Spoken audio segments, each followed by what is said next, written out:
सभी का ocean of biology में। आज हम लोग पढ़ने जा रहे हैं ग्रिफिथ एक्सपेरिमेंट के आगे क्या हुआ। कल हमने जब पढ़ा ग्रिफिथ एक्सपेरिमेंट तो उन्होंने क्या बताया, उन्होंने सबसे पहले जो लिया बैक्टीरिया लिया स्ट्रेप्टोकोकस निमोनी। स्ट्रेप्टोकोकस निमोनी को क्या किया, कल्चर प्लेट में ग्रो करवाया तो उनको डिफरेंट डिफरेंट टाइप्स के स्ट्रेन्स मिल रहे थे। कौन कौन से वो स्ट्रेन्स थे बेटा? एक एस स्ट्रेन था और एक आर स्ट्रेन था। सपोज ये एस स्ट्रेन और ये आर स्ट्रेन। एस स्ट्रेन जो है वो क्या है, वायरलेंट है। R strain is non virulent. So Griffith ने क्या किया, जब एस स्ट्रेन को माइस में इंजेक्ट किया सो माइस क्या हो गया था, डाई कर गया था। आर स्ट्रेन को जब उन्होंने माइस में इंजेक्ट किया सो आर स्ट्रेन क्या है, नॉन वायरलेंट, तो ये किसी भी तरीके का इन्फेक्शन कॉज नहीं कर रहा था। माइस क्या हो रहा था, जिंदा बच जा रहा था। थर्ड टाइम पे उन्होंने क्या किया, एस स्ट्रेन को हीट किल किया, देन फिर उसके बाद माइस पे इंजेक्ट किया। जब हीट किल कर दिया तो देखने के लिए मिला माइस फिर से बच गया था। अब फोर्थ टाइम पे उन्होंने क्या किया, एस स्ट्रेन हीट किल लिया और साथ ही में उन्होंने क्या किया, आर स्ट्रेन भी लिया।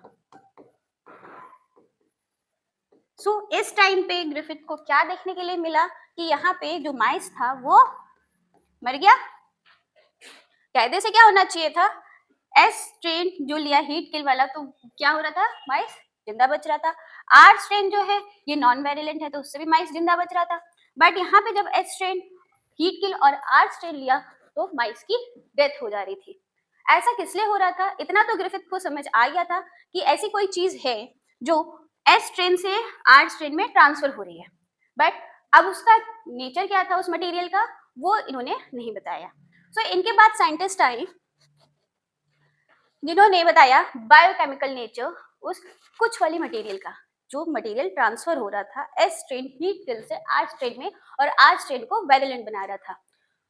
तो इसी को क्या बोला जाएगा, इस एक्सपेरिमेंट को biochemical characterization of transforming principle. तो बायोकेमिकल नेचर जब आइडेंटिफाई करने जा रहे हैं और इसके जो साइंटिस्ट थे बेटा उनका नाम था Oswald Avery, Colin MacLeod and Maclyn McCarty. ये तीन साइंटिस्ट थे। इन तीनों साइंटिस्ट ने 1933 से 1944 में एक्सपेरिमेंट किया और फिर बताया कि बायोकेमिकल नेचर क्या है उस मटेरियल का जो ट्रांसफर हो रहा है।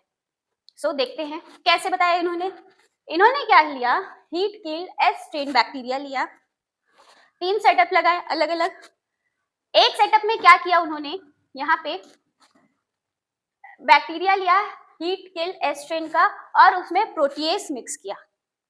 जब उन्होंने प्रोटीएस मिक्स किया तो प्रोटीएस से बेटा क्या होगा, अगर जो मटेरियल पास हो रहा था अगर वो प्रोटीन का होता तो वो इस प्रोटीएस नाम के एंजाइम से मर जाता, खत्म हो जाता।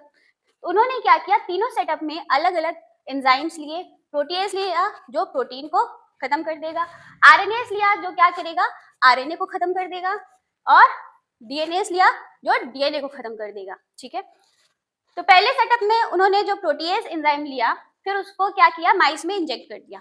टेस्ट ट्यूब में S strain heat kill bacteria लिया, उसमें प्रोटीएस को मिक्स किया। अगर प्रोटीन अगर वो होता मटेरियल जो ट्रांसफर हो रहा था एस स्ट्रेन हीट किल से आर स्ट्रेन में, तो फिर क्या होना चाहिए था, चूहा बच जाना चाहिए था। क्यों? क्योंकि प्रोटीन को हमने खत्म कर दिया। अब जब प्रोटीन खत्म हो गया तो माइस को जिंदा बचना चाहिए था अगर वो प्रोटीन मटेरियल होता, बट नहीं। क्या हुआ, यहाँ पे चूहा बच गया। सेकेंड में उन्होंने फिर क्या किया, यहाँ पे S strain heat kill bacteria लिया और वहां पे एंजाइम लिया आरएनएस जो आरएनए को खत्म करेगा। ठीक है, आरएनएस लिया, माइस में इंजेक्ट किया, देखने के लिए मिला कि माइस फिर से मर गया। अगर बेटा वो आरएनए मटेरियल होता जो ट्रांसफर हो रहा था एस स्ट्रेन से आर स्ट्रेन में, तो यहाँ पे माइस को जिंदा बचना चाहिए था। क्यों? क्योंकि आरएनए अगर ट्रांसफर हो रहा है और आरएनए को क्या किया, आरएनएस नाम के एंजाइम से खत्म कर दिया, तो क्या होना चाहिए था, माइस को जिंदा बचना चाहिए था। बट नहीं हुआ ऐसा, क्योंकि आरएनएस वो मटेरियल नहीं है।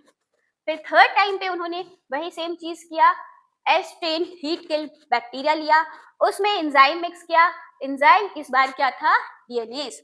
डीएनएस नाम का एंजाइम जब इन्होंने लिया माइस में फिर इंजेक्ट किया, फिर उनको क्या मिला कि ये मिला कि यहाँ पे माइस जिंदा बच गया। अब ये जिंदा क्यों बच गया, क्योंकि जो मटेरियल ट्रांसफर हो रहा था एस स्ट्रेन हीट किल से आर स्ट्रेन में और आर स्ट्रेन को वायलेंट बना रहा था, वो मटेरियल क्या था? डीएनए। वो मटेरियल डीएनए था। तभी यहाँ पे जब डीएनए को डीएनएज नाम के एंजाइम से खत्म कर दिया, तब जाकर के माइस यहाँ पे जिंदा बच रहा था।